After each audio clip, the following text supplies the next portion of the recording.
میں چونکہ joint family system ہے اور حدود کا پتہ کوئی نہیں ہے تو زیادتیاں ہو رہی ہیں یہ سارے علماء تشریف فرمائیں. اس بچی کا حق ہے جس کو ہم لے کے جا رہے ہیں. اگر میرے پاس پیسہ ہے اور وہ کہے مجھے الگ گھر چاہیے تو مجھے الگ گھر دینا میرے ذمے ہے, اس کا حق بنتا ہے. اگر میرے پاس اتنے پیسے نہیں ہیں تو میں کرائے پر لے کر دے سکتا ہوں, تو میرے ذمے ہے میں آنے والی کو کرائے پر گھر لے کر پورا سیٹ اپ بنا کے دوں. اگر یہ میری ہمت نہیں ہے تو اپنے گھر میں ایک پورشن مکمل اپنی بیوی کے لیے پیش کروں.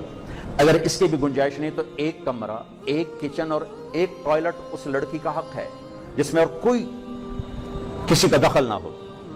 اگر اس کی بھی ہمت نہیں تو روزے رکھو, تو تسبیح پڑھو, کسی دے دین لے کے برباد نہ کرو. میری ماں دی بھی روٹی پکا تے میرے ابے دی بھی روٹی پکا تے میری بہناں دی بھی روٹی پکا تے میرے بھراواں دی بھی پکا تے بولنا تو کوئی نہیں تے لتر تیرے سرے چوس. لعنت ہے اس زندگی پر. یہ تلخ حقائق ہیں. بہنوں نے گھر اجاڑ دیے بھائیوں کے, ماؤں نے گھر اجاڑ دیے اپنے بیٹوں کے. روز کی باتیں ہیں. لے جانے والا جب اتنی ذمہ داری سے کسی کی بیٹی کو لے کے جا رہا تو اس کی ذمہ ہے ماں باپ کی طرف سے زیادتی ہو تو سامنے آئے. سامنے آنے کا مطلب لڑائی کرے, اپنی بیوی کو بچائے. میں توڑا پتر میں توڑا نوکر, میں نے دوستو میں توڑی نوکری کرنی. بیوی کی طرف سے زیادتی ہے تو پھر ماں باپ کو بچائے. کہ دیکھ تیری میری حدود ہیں, اس سے آگے تم نہیں جا سکتی. یہ میرے ماں باپ ہیں, یہ میری جنت ہیں. اگر بیوی کی طرف سے زیادتی ہے تو ماں باپ کی حفاظت کرے, ماں باپ کی طرف سے زیادتی ہے تو بیوی کی حفاظت کرے. کہ اللہ نے اس کی گود میں سے ایک نسل کو اٹھانا ہے, وہ بچوں کی تربیت کے لیے ہے. وہ تانے سن سن کے اس نے تربیت کا کرنی ہو تو وہی بیچاریوں کے دماغی ہوا میں اڑ جاتے ہیں. ایک تانا ساری دن آدمی کو تڑپا کے رکھ دیتے ہیں. تو میرے بھائیو, یہ بہت خوبصورت رشتہ ہے. اس کو خوبصورت بناؤ اخلاق کے ساتھ. بیوی اپنے خامند کے ساتھ اچھے اخلاق پر, خامند اپنی بیوی کے ساتھ اچھے اخلاق برتے. کبھی اونچ نیچ ہو جائے تو درگزر کیجیے, معاف کیا جائے. میرے نبی نے کہا سب سے بہترین مسلمان ہو جو بیوی سے اچھا سلوک کرتا ہو. پھر آپ نے فرمایا میں تم میں سے سب سے زیادہ اپنی بیگمات کے ساتھ اچھا سلوک کرتا ہوں. تو میرے بھائیو, علاقے کے مختلف طبقات کے لوگ بیٹھے ہیں. میں نکاح کے موقع پر یہ مضمون بیان کرتا ہوں تو میں ہمیشہ دکھی ہو جاتا ہوں, کیونکہ پھر وہ مجھے جو آدمی ذرا دین میں مشہور ہو جاتا ہے, لوگ مسائل لے کے آنا شروع ہو جاتے ہیں کہ جی میرا ہے مسئلہ ہے, میرا ہے مسئلہ. ایک لائن لگی ہوئی ہے, دکھ کی داستان ہے. میں یہ نہیں کہتا ہوں کہ جانے والی اپنے خامند کے ماں باپ کی خدمت نہ کرے, ضرور کرے. وہ اس کی اپنے ماں باپ سے جدا ہو گئے, ان کو اپنا ماں باپ بنا لے, لیکن اخلاقی فریضہ ہے, واجب کوئی نہیں, ذمہ کوئی نہیں. اور ساس سسر سے کہتا ہوں آنے والی کو اپنی بیٹی بناؤ, اور خامند اور بیوی کو پنپنے دو. ایک نوجوان تھا, بہت بری زندگی. اس کے والد نے کہا جی ذرا میرے بچے نے تو مل لو, کوئی بندہ بن جائے. ہم نے اس سے دوستی لگائی. اللہ نے اس کو 4 مہینے کی توفیق دی. بہت بڑے مالدار فیملی. پھر وہ اس کی شادی ہوئی, ہم اس کی شادی میں شریک ہوئے. سال بعد طلاق ہو گئی. تو میں نے کہا طلاق کیوں دیتے؟ کہا جی ماں باپ کے تانوں سے تنگ آ کے طلاق دی. میں سر رات کلبوں میں ہوتا تھا, شراب پیتا تھا. میرے ماں باپ کو کوئی پرواہ نہیں تھا میں کون آتے کتنے ہیں. جب سے شادی ہوئی ہے روز سنتا بیوی دی کچھ اچھی بیٹھا رہتا, ماں نو تو پوچھتا ہی کوئی نہیں. بیوی دی کچھ اچھی وڑیا رہتا, پیو نو تو پوچھتا ہی کوئی نہیں. کہ ان 2 تانوں نے مجھے اتنا زچ کیا کہ میں نے اس بے قصور کو طلاق دے دی.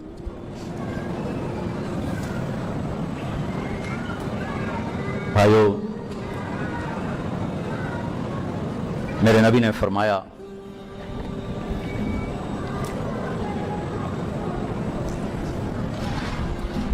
النکاح من سنتی, یہ میری سنت ہے. فمن لم يعمل بسنتی فلیس منی, وہ مجھ سے نہیں جو میری اس سنت پہ عمل نہ کرے. علماء عزاب پوری ایک کتاب ہے جن علماء نے شادی نہ کی. ابو الفتح ابو غدہ رحمۃ اللہ علیہ نے ان کو جمع کیا. ایک بڑے ہستی تھے, ان کا انتقال ہوا, شادی نہیں کی. وہ خواب میں ملے اپنے کسی کو, کہ حضرت کیا ہوا؟ کہ بخشش ہو گئی. لیکن ایک مسلمان اپنے بچے اور بیوی اور بچوں کے لیے جو تکلیف اٹھاتا ہے اس پہ جو درجات ہیں, مجھے اس کی ہوا بھی نہیں لگتی, مجھے اس کی ہوا بھی نہیں لگتی. تو بھائیو ہم اس زندگی کو خوبصورت بنائیں، یہ خوبصورت رشتہ ہے۔ میرے نبی پھر ایک اور بات کر کہ ہمارے یہاں بچیوں سے پوچھا نہیں جاتا کہ بیٹی یہ رشتہ آیا ہم آپ کی شادی کر دیں۔ بچوں سے تو کوئی نہ بات ہو جاتی، بچے آج کل کے ویسے باغی ہو گئے ہیں تو انکار بھی کر دیتے ہیں، لیکن ہمارے عام ماحول میں بیٹیوں سے پوچھنے کی تکلیف گوارا نہیں کی جاتی۔ بابا تیرا رشتہ ایسے کر دیتا ہے، ٹھیک ہے۔ اب بغاوت ہے، اب بغاوت ہے، اب طلاقوں کی شرح بڑھ رہی ہے کہ ہم اپنی بچی جس نے زندگی گزارنے سے پوچھتے ہیں۔ ہر سالی رشتے کا پیغام لے کر آئے، آ کے چپ کر کے بیٹھ گئے۔ آپ کو تو پتہ چل گیا تھا، کیوں علی کیسے آئے؟ چپ، فاطمہ کے رشتے کے لیے آئے ہو گئے؟ اچھا انشاءاللہ انشاءاللہ، تو یہ کہہ کر اٹھ گئے۔ حضرت علی باہر نکلے تو صحابہ بھیجنے والے عبد الرحمن بن عوف تھے، چونکہ ابوبکر عمر کو انکار ہو گیا تھا، ابوبکر نے رشتہ مانگا، انکار، عمر انکار، تو عبد الرحمن بن عوف رضی اللہ عنہ نے کہا علی تم جاؤ، کہ میں تو فقیر ہوں، میرا تو گھر بھی اپنا نہیں، مجھے دے دیں گے، کہاں تم جاؤ؟ تو یہ قصہ ہوا انشاءاللہ۔ باہر نکلے تو ساتھیوں نے پوچھا، صحابہ نے، کیا ہوا؟ کہا انکار ہو گیا۔ کہا کیسے؟ کہا کچھ بھی نہیں بولے۔ تو عبد الرحمن بن عوف ہی کہنے لگے کچھ تو کہا ہوگا، کہا انشاءاللہ کہا تھا، کہا بس ہو گیا، کیونکہ نبی کا انشاءاللہ ہاں ہے۔ اب یہ انشاءاللہ کیوں کہا یہ بتانا چاہتا ہوں۔ اور پہلے میں نے حدیث کیا سنائی تھی، میں نے جہاں شادی کی، میں نے جہاں بیٹی دی، پہلے آسمان سے وحی آئی، پھر میں نے کہی ٹھیک ہے، گھر تشریف لے گئے، بیٹی فاطمہ علی کا رشتہ آیا ہے، کر دوں؟ اللہ اکبر، ہاں کر دوں۔ جبریل کے بعد ضرورت تھی، جبریل نہ بھی آتے تو میرے نبی کی ہستی کے سامنے، اور فاطمہ جیسی بیٹی ہو، جنت کی عورتوں کی سردار فاطمہ، جس کے بچے حسن حسین جنت کے نوجوانوں کے سردار ہوں، کوئی گنجائش تھی کہ وہ کہیں گی نہیں؟ اللہ کی قسم ہمیں سکھانے کے لیے تھا، جس نے زندگی گزارنی اس کا حق۔ فاطمہ علی کا رشتہ آیا، ہاں کر دوں؟ اللہ،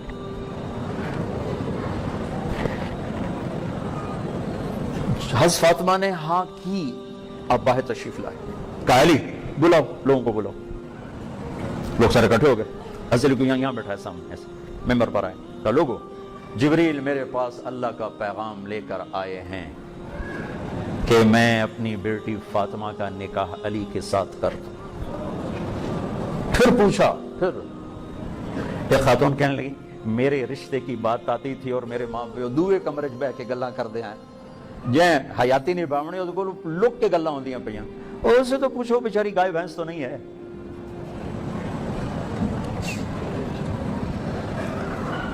پھر آپ نے خطبہ پڑھا اور کہا کہ علی میں نے فاطمہ بنت محمد کو 400 درہم مہر کے عوض تیرے نکاح میں دیا، تو نے قبول کیا؟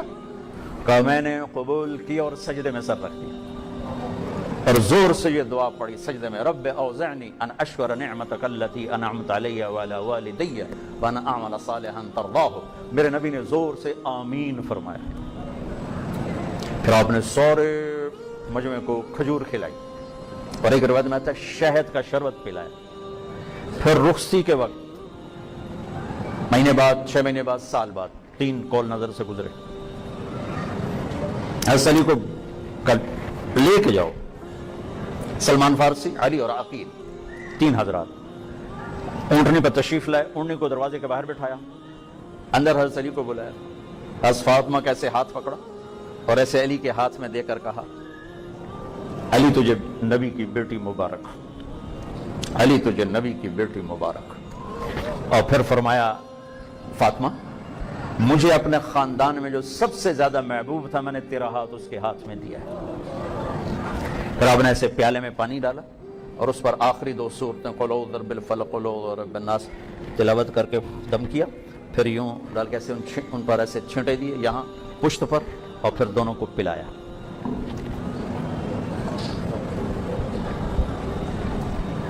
اگلے دن آپ نے حضرت علی کو بلا لیا، علی ولیمہ کرو، کہ یا رسول اللہ میں تو ویلا، میرے کو تو شے کوئی۔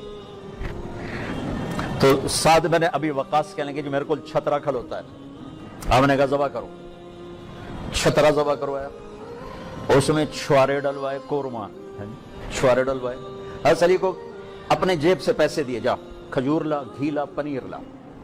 پہلی 4 درہم کی کھجوریں لائے اور 5 درہم کا گھی لائے پنیر لائے اور 1 درہم کا وہ پنیر لے کر آئے، پھر اس کو آپ نے مکس کروا کے سویٹ ڈش بنائی اور وہ ولیمے پر رکھوائی گئی، اور اس کے ساتھ تازہ کھجورے اور جو کی روٹی اور چھترے کا گوشت، اور میرے نبی دیگ پر خود بیٹھے کھلانے کے لیے، سالن ڈالنے، لہذا سارا مدینہ کھا گیا، دیگ انجے دی انجے پہ آئی، دیگ میں کمی کوئی نہیں ہے، سر مدینہ۔ تکلف جو کچھ شادی میں ہو رہا ہے یہ بھی ننگے انسانیت ہے، اور جس سادگی ہم علماء دعوت دے رہے ہیں وہ بھی کوئی شریعت کا تقاضا نہیں ہے، وہ بھی کوئی شدت اور سختی والی بات ہی ہے۔ میرے نبی بادشاہوں کے نبی، میرے نبی مالداروں کے نبی، میرے نبی متوسط طبقے کے نبی، میرے نبی غریبوں کے نبی، آپ نے سب کو راستہ دینا ہے۔ کیسے ایک غریب، کیسے ایک مالدار تکلف کے بغیر شادی کرے گا؟ یہ کیسے ہو سکتا ہے؟ کبھی شادی ہے کرو نال جانوں میں پتہ نہ لگے کہ شادی۔ میں عمر جیسی ہستی گلی سے گزرے اور وہاں کچھ مجمع تھا، تو آپ نے کہا یہ مجمع کیسا ہے؟ کہا جی وہ شادی ہے۔ تو کہا ڈھول تو بجاتے، ڈھول تو بجاتے۔ سورے مدینے کو امام مالک 4 ائمہ میں سے اور پہلے امام اور امام دار الہجرہ کا لقب پایا، پہلی حدیث کی کتاب لکھنے والی، بیٹی کی شادی آ گئی۔ لیث بن سعد اور امام مالک علم میں ہم پلہ ہیں، نصیب میں امام مالک آگے بڑھ گئے، ان کی فقہ کو قبولیت ملی، ان کو نہیں ملی، وہ مصر میں تھے۔ عصفر ایک بوٹی ہے جو بہت مہنگی ہوتی تھی، اس میں بچیوں کے کپڑے رنگے جاتے تھے دلہن کے، تو امام مالک نے لیث بن سعد کو مصر خط بھیجا کہ میری بچی کی شادی آ رہی ہے، تو میں نے عصفر میں اپنی بچیوں کو لباس تیار کرنا ہے، تو وہ یہاں بہت مہنگی تو بھجوا دے۔ وہ بڑے مالدار تھے، جب کبھی امام مالک پہ قرضہ ہو جاتا تو ان کو لکھتے تھے قرضہ چڑھ گیا میرا اتار، وہ وہاں سے اتراتے تھے۔ سبحان اللہ۔ انہوں نے کیا کیا؟ ایک بچی کے 5 جوڑے، 10 جوڑے، 20 جوڑے، 100 جوڑے ڈال، انہوں نے 30 اونٹ عصفر کی بوٹی کے لاد کے بھیج دیے۔ بچی کا کام ختم ہونے کے بعد جو عصفر باقی بچا، امام مالک نے 500 دینار کا مدینے کے بازار میں بیچا، اور 500 دینار آج پاکستان میں سونے کی قیمت میں 9 کروڑ روپیہ بنتا ہے۔ 9 کروڑ، مولانا صاحب 9 کروڑ روپیہ بنتا ہے۔ یہ امام اہل السنہ ہے۔ تو جس سادگی کی ہم تصویر پیش کر رہے ہیں اس کی بھی کوئی تائید ایسی نہیں ملتی، اور جو آج میرا معاشرہ کر رہا ہے یہ تو ویسے ہی ننگے انسانیت ہے۔ شرم کی چادر کو اتار کے پھینک دیا ہے۔ وَكَانَ بَيْنَ ذَلِكَ قَوَامًا، اس کے بیچ کی بات ہے۔ تو میرے بھائیو، اپنی بچیوں کو عزت دو، اپنی بچی کو پوچھو، رائے لو، اپنی بچیوں کو وراثت میں حصہ دو۔ بچیوں کو تمہارے شہروں کا مجھے حال نہیں معلوم، ہمارے ذمہ داروں میں بچیوں کو کوئی جائیداد نہیں دیتا۔ ساڑی زمین جیوائی لے جامن، ساڑی زمین جیوائی لے جامن نہیں دیتے۔ پورے پاکستان میں پھرا ہوں، کہیں رواج نہیں ہے بچیوں کو وراثت دینے کا۔ ہمارے علاقے کا پہلا انسان میرا باپ تھا جس نے بیٹیوں کو وراثت دی، تو میرا تائے نے میرے باپ کی کلاس لے لی، کیا مرنا پایا ہی ساڑھے گل ہوں ساڑیاں دھیاں اکسن سانوں ہی دے زمین، ابا چاچے دیتی ہے تو تم ہی دے۔ اور میں مولانا جمشید صاحب رحمۃ اللہ علیہ میرے استاد تھے راوند میں، میں ان کی خدمت میں ایک دفعہ شہد کی بوتل لے کر گیا، میں نے پیش کی، یہ میں آپ کے لیے لایا ہوں۔ کہنے لگے کہاں سے لائے ہو؟ میں نے کہا جی میرے اپنے باغ کی ہے۔ کہنے لگے ہم گل سنے جی ایڈی ساری، اس ویلے 10 روپے کی شہد کی بوتل ہم دیا، 10 روپے۔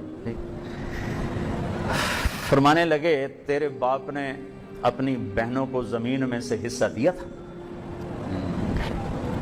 یعنی میری پھپھیاں، تیرے باپ نے اپنی بہنوں کو زمین میں سے حصہ دیا تھا؟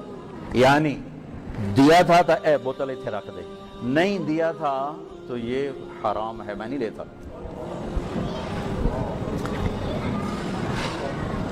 میں نے کہا جی اللہ کا شکر ہے میرے پیو دی بہن ہی کوئی نہ آئی۔ میں کہا جی 2 پھرا بس۔ اچھا تو تیرے دادا نے اپنی بہنوں کو حصہ دیا تھا؟ میں کہا اس لیے میں جمعہ ہی کوئی نہ مینو کیا پتا. پھر کہنے لگا اچھا رکھ دو. لیکن ہمارے ہاں وراثت کا ظلم عظیم ہے. جس پیٹ میں بچہ بنتا ہے اسی میں بچی بنتی. جس چھاتی کا دودھ بیٹا پیتا ہے اسی کا بیٹی پیتی. جس چھت کے نیچے بیٹا پروان چڑھتا ہے وہیں بیٹا. اور جو بھی مولانا فرما رہے تھے کہ بیٹیاں زیادہ خدمت کرتی اور انہی پہ یہ ظلم ہوتا ہے کہ ان کو جائیداد سے محروم کیا جاتا ہے. یہ ان کے حقوق ہیں. یہ ایک خوبصورت زندگی ہے جو میرے نبی دے کر گئے. بھائیو اسے سیکھنے کی ضرورت ہے. علماء سے کہتا ہوں معاشرت بیان کیا کریں. لوگوں کو معاشرت کا کچھ پتہ نہیں. اور یہ تبلیغ کا خوبصورت کام ہے جس میں آپ سب کو گزارش کروں گا وقت لگاتے رہیں گے تو آپ کو انشاءاللہ فائدہ بھی ہوگا, دین کا بھی دنیا کا بھی. اللہ ان کا جوڑ نصیب اچھا کرے, سلامت کرے اور زندگی خوبصورت گزرے. نیک و صالح اولاد اللہ نصیب فرمائے. اللہ اولاد دے تو اولاد کو بھی عزت. میرے نبی کا فرمان ہے اکرموا اولادکم. بیٹھوں میں ماں باپ بیٹھو ہیں. آخری حدیث سنا کے نکاح پڑھاتا ہوں. آپ نے کہا اکرموا اولادکم واحسنوا ادبہم. اپنی اولاد کو عزت دو اور خوبصورت طریقے سے ان کی تربیت کرو. ڈنڈے کے ساتھ نہیں, ڈنڈے کے ساتھ نہیں. سوٹا ڈنڈا کان پکڑو کھڑے ہو جاؤ یہ تو ہمارے مدرسوں کی بات ہے. گھروں میں لتر پولا. میں چھوٹی عمر میں سگریٹ پینا شروع ہو گیا. میرے خیال ہے کوئی 6-7 سال کی عمر میں. اچھا وہ میری ماں کو پتہ چل گیا. اب مجھے روکا جا رہا ہے سگریٹ سے. ٹھیک ہے, میری ماں نے میرا منہ ناک کہنا انج کھولیا تو میری ماسی نے چمٹے میں انگارہ ڈالا. دیواں تیرے منہ دیواں تیرے منہ پینے کا سگریٹ. او میں نہیں پیندا, او میں نہیں پیندا. میں کہا تو میں نے لے دے گا. ماں نے منہ کھولا ہوا, ماسی نے انگارہ اندر ڈالنے کی. نہیں پیندا نہیں پیندا. 7 لیٹر پولا الگ ہوا. باہر نکل کے میں پھر ایک پاس سے جا کے کش لاؤنا شروع کرتا. میرے چھوٹے بھائی ویک کھلے میں مارا گیا. حالی تھا اگلے چھوٹے نہیں بھولے. میں کہتا ہے یار میں اور میں نا وہ مجھ سے بھی 2 سال چھوٹا. میں کہا ایک سگریٹ تو بھی پی لے. میں نے اس کو بھی پلا دی. میں کہا میری شکایت تو نہیں لگے گا. بھائیو اولاد بہت بڑا تحفہ ہوتا ہے. انہیں بے عزت نہ کیا کرو. تربیت کے نام پر شدت سے بچا کرو. انہیں عزت دو. عزت آئے گی. میرے نبی جناب بی بی فاطمہ رضی اللہ تعالیٰ عنہ دیوار ایک تھی. دیوار کے ساتھ دیوار اے نہیں کہ چوتھے دے ہم آنا جانا لگا ہوا ہے. جب جناب فاطمہ سیدہ رضی اللہ تعالیٰ عنہ کمرے میں گھر میں تشریف لاتی, میرے نبی چارپائی پر ہیں, زمین پر ہیں, کرسی پر آپ کھڑے ہو جاتے. بیٹی کے لیے کھڑے ہو جاتے اور کھڑے نہیں ہوتے تھے, تیزی سے آگے بڑھتے, دروازے پر ہی اپنی بیٹی کو لے لیتے اور ہاتھ پکڑتے اور بوسہ لیتے. پھر ہاتھ پکڑے پکڑے پکڑے آ کر اپنے برابر بٹھاتے اور پھر بات شروع فرماتے. یہ عزت میرے نبی اپنی بچی کو دیتے تھے. عجیبہ کبھی ویکھیا نہیں اپنے دھیاں پتروں میں بھائی آئے کے دو تو جانے کے دے پہ. عزت دو گے تو عزت واپس آئے گی. ہمارے دینی حلقوں میں خاص طور پہ شدت سختی تربیت کے نام پر باغی ہو گئے. تو بھائیو یہ اولاد بہت بڑا تحفہ ہے. انہیں عزت و احترام دو. اللہ انہیں نیک بنائے گا جب آپ ان کو پہلے 10 سال دے دو, ساری زندگی تمہارے ہوں گے. 3 سال کے بچے کو اسکول ڈالنا کتنے ماں باپ کا بڑا ظلم ہے کہ 3 سال کا بچہ اسکول جا رہا ہے. میرے نبی نے کہا 7 سال تک تو نماز بھی نہ کرو. 10 سال کی عمر میں جا کر اس پر پابندی کرو, سختی کرو. 10 سال ماں باپ اولاد کو دے دیں, ساری زندگی اولاد تو ہماری ہوگی. تو یہ چند زندگی کے ابواب ہیں. اللہ مجھے بھی توفیق دے, آپ کو بھی توفیق.